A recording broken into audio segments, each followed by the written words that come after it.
കഴിഞ്ഞ സെപ്റ്റംബർ 21 മുഖ്യമന്ത്രി പറഞ്ഞതൊന്ന് നമുക്ക് കേൾക്കാം. ഏതെങ്കിലും ഉദ്യോഗസ്ഥൻ രാഷ്ട്രീയ നേതാവിനെ കണ്ടത് ഔദ്യോഗിക കൃത്യനിർവഹണത്തെ ബാധിക്കുന്നതാണെങ്കിൽ നടപടി ഉണ്ടാകുമെന്നായിരുന്നു മുഖ്യമന്ത്രി പറഞ്ഞത്. അന്വേഷണ റിപ്പോർട്ട് വന്ന ശേഷം ഉണ്ടാകേണ്ട തീരുമാനമാണ് അതെന്ന് കൂടി അന്ന് മുഖ്യമന്ത്രി പറഞ്ഞു വെച്ചു. സർക്കാർ ഇപ്പോൾ ഉയർന്നു വന്ന പ്രശ്നത്തെ ഗൗരവതരമായി തന്നെയാണ് കാണുന്നത്. അജിത് കുമാറിനെതിരെ ഉയർന്നു വന്ന ആക്ഷേപങ്ങളെപ്പറ്റി അന്വേഷണം നടക്കുന്നുണ്ട്. അതിൻ്റെ റിപ്പോർട്ട് ലഭിക്കുന്ന മുറക്ക് അതിന്മേൽ യുക്തമായ തീരുമാനവും കൈക്കൊള്ളും. ഒരു കാര്യം വ്യക്തമായി പറയാം, ഒരു തരത്തിലുള്ള രാഷ്ട്രീയ ചർച്ചകൾക്കും ഒരു പോലീസ് ഉദ്യോഗസ്ഥനെയും നിയോഗിക്കുന്ന പതിവ് ഞങ്ങൾക്കില്ല. ഏതെങ്കിലും ഉദ്യോഗസ്ഥൻ ഏതെങ്കിലും രാഷ്ട്രീയ നേതാവിനെയോ സംഘടനാ നേതാവിനെയോ കണ്ടിട്ടുണ്ടെങ്കിൽ അത് ഔദ്യോഗിക കൃത്യനിർവഹണത്തെ ബാധിക്കുന്ന തരത്തിലുള്ള കൂടിക്കാഴ്ചയാണെങ്കിൽ നിയമത്തിനും ചട്ടങ്ങൾക്കും അനുസൃതമായ നടപടിയുണ്ടാകും. അത് അന്വേഷണ റിപ്പോർട്ട് വന്ന ശേഷം ഉണ്ടാകേണ്ട തീരുമാനമാണ്. എന്തായി ആ അന്വേഷണങ്ങൾ? റിനു ശ്രീധർ ചേരുന്നു തിരുവനന്തപുരത്ത് നിന്ന്. റിനു, അന്വേഷണ റിപ്പോർട്ട് വരട്ടെ, എന്നിട്ട് നടപടിയെടുക്കാമെന്നായിരുന്നു മുഖ്യമന്ത്രി പറഞ്ഞത്. അന്വേഷണവുമില്ല, റിപ്പോർട്ടുമില്ല. പക്ഷേ MR അജിത് കുമാറിന് DGP ആയി സ്ഥാനക്കയറ്റമാണ് പകരം ലഭിക്കുന്നത്. അന്വേഷണങ്ങൾ എവിടെ എത്തി എന്നൊരു ചോദ്യം ഇപ്പോഴും ബാക്കിയാണ്.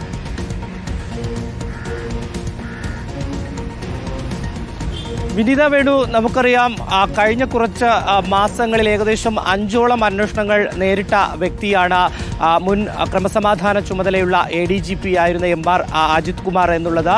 ഇപ്പോൾ നിലവിൽ ഉയർന്നു വരുന്ന, അതായത് DGP പദവിയിലേക്ക് ഉയരുമ്പോൾ വീണ്ടും ആ വിവാദങ്ങളും ആരോപണങ്ങളും ഉയർന്നു വരുന്ന ഒരു സാഹചര്യം കൂടി നിലവിലുണ്ട് എന്നുള്ളതാണ്. പ്രധാനമായും RSS കൂടിക്കാഴ്ച, RSS നേതാക്കളുമായിട്ടുള്ള കൂടിക്കാഴ്ച, തൃശൂർ പൂരം കലക്കൽ, ഒപ്പം അനധികൃത സ്വത്ത് സമ്പാദനത്തിലെ വിജിലൻസ് അന്വേഷണം. ഈ കഴിഞ്ഞ ആഴ്ചയിലാണ് വിജിലൻസ് ഉദ്യോഗസ്ഥർ അദ്ദേഹത്തെ ചോദ്യം ചെയ്ത് ഈ അനധികൃത സ്വത്ത് സമ്പാദനവുമായി ബന്ധപ്പെട്ടുകൊണ്ട് ഉടൻ തന്നെ അതിൻ്റെ അന്വേഷണ റിപ്പോർട്ട് സമർപ്പിക്കുമെന്നുള്ള ഒരു വിവരവും ലഭിക്കുന്നുണ്ട്. പക്ഷേ നിലവിൽ ADGP MR അജിത് കുമാറിനെ DGP തസ്തികയിലേക്ക് ഉയർത്തുന്നതുമായി ബന്ധപ്പെട്ടുകൊണ്ട് സർവീസ് ചട്ടപ്രകാരം ഒരു രീതിയിലുള്ള ബുദ്ധിമുട്ടുകളും ഇല്ല എന്നുള്ളതാണ് നിയമവിദഗ്ധർ ചൂണ്ടിക്കാട്ടുന്നത്. കാരണം നേരത്തെ റോഷിപാലൊക്കെ തന്നെ സൂചിപ്പിച്ചതുപോലെ തന്നെ നിലവിൽ അദ്ദേഹത്തിനെതിരെ ഒരു കുറ്റപത്രമില്ല, ഒരു കേസിലും ശിക്ഷിച്ചിട്ടില്ല. അതുകൊണ്ട് തന്നെ അദ്ദേഹത്തിനെ ഉയർന്ന തസ്തികയിലേക്ക് മാറ്റുന്നതിൽ നിലവിൽ യാതൊരുവിധ ബുദ്ധിമുട്ടും ഇല്ല എന്നുള്ളതാണ്. പക്ഷേ അന്വേഷണങ്ങളെല്ലാം തന്നെ നിലവിൽ ഇപ്പോൾ മങ്ങിയ ഒരു സാഹചര്യമാണ് നിലവിൽ ഉള്ളതാണ്. അതായത് മാവി തിരോധാനം ഉൾപ്പെടെയുള്ള കാര്യങ്ങൾ നമുക്കറിയാം,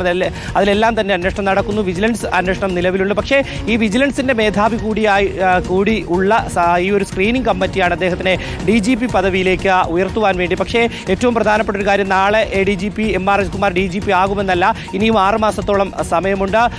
നിലവിലെ DGP ഷെയ്ഖ് ദർവേഷ് സാഹിബ് വിരമിക്കുന്നതോടുകൂടി മനോജ് എബ്രഹാം ആയിരിക്കും DGP, ഇതിനിടയിൽ DGP പദവിയിലേക്ക് ഉയർന്നു വരിക. അതിനുശേഷം മാത്രമായിരിക്കും MR അജിത് കുമാറിന് DGP പദവിയിലേക്ക് ഉയർന്നു വരിക. ഇനിയും കാലതാമസമുണ്ട്, 6 മാസത്തോളം കാലമുണ്ട്. ഇതിനിടയിൽ ഏതെങ്കിലും തരത്തിൽ ഒരു കുറ്റപത്രം സമർപ്പിക്കുകയോ അതിനുശേഷം FIR രജിസ്റ്റർ ചെയ്ത് അന്വേഷണം അടക്കമുള്ള കാര്യങ്ങൾ മുന്നോട്ട് പോവുകയോ ചെയ്യുകയാണെങ്കിൽ ഒരു പക്ഷേ MR അജിത് കുമാറിന് DGP പദവി ലഭിക്കാതെ വരും. നിലവിൽ ഉള്ള സ്ക്രീനിംഗ് കമ്മിറ്റി ഉൾപ്പെടെ അനുമതി നൽകിയെങ്കിൽ പോലും അതിലൊരു തടസ്സമുണ്ടാകുമെന്നുള്ളതിൽ യാതൊരു സംശയമില്ല. പക്ഷേ നിലവിൽ സർവീസ് ചട്ടം അനുസരിച്ച് അദ്ദേഹത്തിന് DGP പദവിയിലേക്ക് ഉയർന്നു പോകുവാൻ യാതൊരുവിധ ഒരു തടസ്സവും ഇല്ല എന്നുള്ളത് തന്നെയാണ് നിയമവിദഗ്ധർ പറയുന്നത്. പക്ഷേ നിലവിൽ അദ്ദേഹത്തിനെതിരെയുള്ള അന്വേഷണം 5ഓളം അന്വേഷണങ്ങൾ നടന്നു.